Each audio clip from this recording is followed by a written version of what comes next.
এই মুহূর্তে দাঁড়িয়ে আছি ক্যানিং বিধানসভা লিদার কমপ্লেক্স 3 নম্বর গেট। আর জানেন লিদার কমপ্লেক্সে বিজেপির দাপাদাপি বেশি এখন নাকি উঠে পড়ে রেখেছে, এমনই কিন্তু বার্তা আরাবুল ইসলামের। আর সেই ক্যানিং পূর্বে একেবারে লিদার কমপ্লেক্স 3 নম্বর গেট থেকে কিন্তু আইএসএফের পক্ষ থেকে বার্তা দেওয়া হয়েছে, কেউ যদি তোলাবাজির চেষ্টা করে এই লিদার কমপ্লেক্সে বা যারা শ্রমিকরা আসছে তাদের যদি কেউ ডিস্টার্ব করে, আরাবুল ইসলাম ছেড়ে কথা বলবেন না, বা আইএসএফ ইন্ডিয়ান সেকুলার ফ্রন্ট তারাও কিন্তু ছেড়ে কথা বলবে না। কারণ ভাঙড়ের পাশেই ক্যানিং বিধানসভা, অত্যাচারিত বন্ধ করার জন্যই কিন্তু এই মিছিল বা মিটিং, এমনই বার্তা দিয়েছেন আরাবুল ইসলাম। এবং কি পদক্ষেপ নিচ্ছেন, মাত্র আর 4 দিন টাইম দিয়েছে, যারা এই উৎপাত করছে তারা যদি না ঠান্ডা হয় পদক্ষেপ কিন্তু অন্যভাবে নেওয়া হবে, এমনই বার্তা আরাবুল ইসলামের।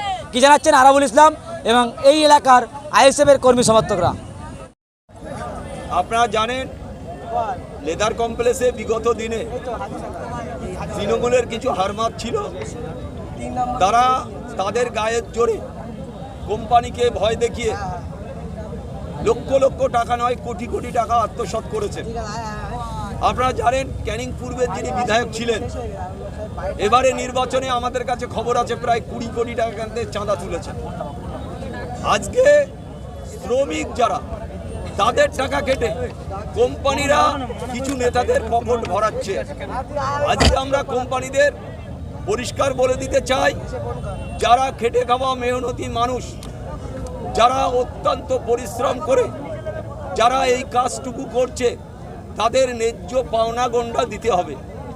নতুন করে একটা সরকার পরিবর্তন হবার পরে এখানে বেশ কিছু, বেশি ছেলে নয় 39 ছেলে এখান থেকে এই কোম্পানিদের ভিতরে ঢুকে যারা যারা যে যে জায়গায় কাজ করতো সেই সব কাজগুলো আটকাচ্ছে, যা আমরা করব আমাদের লোকেরা করবে।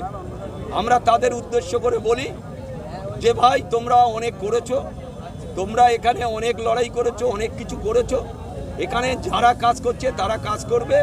আমরা চাই তারা যাতে এখান থেকে কাজ না হারায়। আমরা কিন্তু আমাদের ছেলেদের জন্য দাবি করতে আসিনি, আজকে যারা এখানে কাজ করছে তাদের কাজ বহাল রাখার জন্য। আমরা মালিক পক্ষকে বলবো যে আপনারা সঠিকভাবে আপনারা ব্যবসা করুন, কোনো নেতার তাবেদারি করতে হবে না। আপনারা আপনাদের যোগ্যতায়, আপনাদের পয়সায়, আপনাদের টাকায় আপনারা ব্যবসা করতে এসছেন। একটা সময় তৃণমূলের তাবেদারি করেছেন, এখন আপনারা দয়া করে এখানে অন্য কারুর তাবেদারি করবেন না। কেন? আমরা দেখেছি, আমরা আজকে 1 সপ্তাহ ধরে শুনছি যে ওখানে বেশ কিছু দপ্তর কাজ করা, যেমন চামড়ার ময়লা তোলা, চামড়ার তোলা, চামড়া ছাড়ানো বিভিন্ন খাদে 4-5টা খাদে খাদে কাজ করার এরা শ্রমিকরা করে। সেই সব দিকগুলো একটার পর একটা বন্ধ করে রেখেছে। এরা নিজেরা বিজেপির কিছু ছেলেরা তারা চেষ্টা করছে কোম্পানির কাছ থেকে টাকা নিয়ে তারা করতে উঠে আসার চেষ্টা করছে। আমরা কোম্পানির কাছে বলার, আমরা যারা চর্মশিল্পর সাথে যুক্ত যেসব কোম্পানি যারা এখানে কাজ করছে, হাজারে হাজারে এখানে প্রায় বহু মানুষ এখানে, আমার কাছে খবর আছে 4 থেকে 5 লক্ষ কর্মচারী এই শ্রমিকরা কাজ করে। ম্যাক্সিমামটাই প্রায় 40 থেকে 50 হাজার ক্যানিং পূর্বে বিধানসভার লোকেরা এখানে কাজ করে। আমি যখন ওইদিকে প্রচারে যাই এখন সবাই বলে আমরা লেদার কমপ্লেক্সে কাজ করি। তাই আমাদের কাছে একটাই বক্তব্য যে লেদারে যারা কাজ করে, যারা শ্রমিক, যারা খেটে, যাদের দুবেলা দুমুঠো অন্ন জোটে, তাদের কাউকে এখান থেকে বঞ্চিত করলে আমরা আইএসএফ কোনোভাবে বরদাস্ত করব না। তারা তাদের কাজ বজায় রাখতে হবে, ন্যায্য দাবি তাদের দিতে হবে, পাওনা গণ্ডা।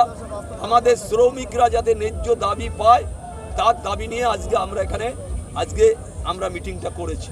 তাই আমি সমস্ত কোম্পানির কাছে আমার আবেদন থাকবে, আপনারা সঠিকভাবে ব্যবসা করুন। আপনাদের ব্যবসার উপরে যাতে কেউ না আঘাত হানতে পারে, আপনাদের ব্যবসার উপরে যাতে না কেউ ক্ষতি করতে পারে। আমরা আইএসএফ সবসময় আপনাদের পাশে আছি, থাকবো।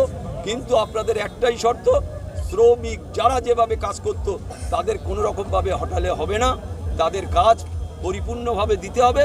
এলাকার মানুষ, এই তারদা অঞ্চলে প্রচুর মানুষ লেদার কমপ্লেক্সে কাজ করে, যাদের জমি চলে গেছে, যারা জমি হারা, যাদের 5,000 টাকা করে কাঠা দিয়ে জমি নিয়ে সরকার একটা সময় টাকা না দিয়ে অধিগ্রহণ করেছে, সেই সব জমি মালিকরা বা তাদের ছেলেরা, তাদের নাতিপুতিরা এসব জায়গায় কাজ করে।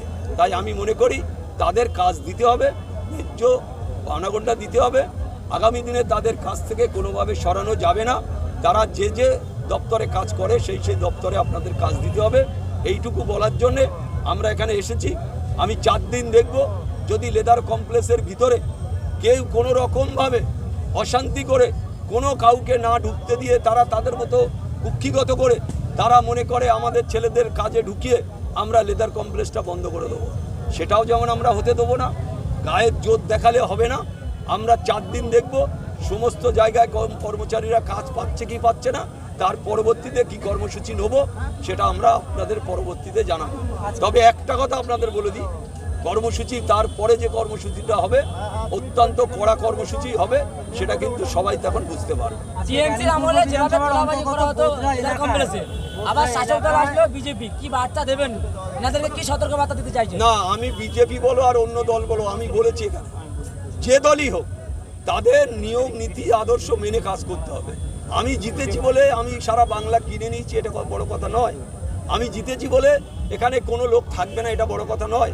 এখানকার মানুষ শান্তিপ্রিয় মানুষ, ভাঙড় ক্যানিংয়ে তাদের যেভাবে কাজ করার সুযোগ তারা করছে, তাদের সেই সুযোগ দিতে হবে, কোনোভাবে বঞ্চিত করা যাবে না। ক্যানিংয়ের মানুষগুলো কি বার্তা দেবে লেদার কমপ্লেক্স? আইএসএফের বেশ কয়েকজন কর্মী সমর্থকরা পঞ্চায়েত দপ্তর করতে গেছিল এবং সেখানে বিজেপির সঙ্গে একটা উত্তপ্ত পরিস্থিতি এবং সেখানে বোমাও চার্জ করা হয় এবং আপনার বেশ কয়েকজন দলের কর্মীরা আহত হয়।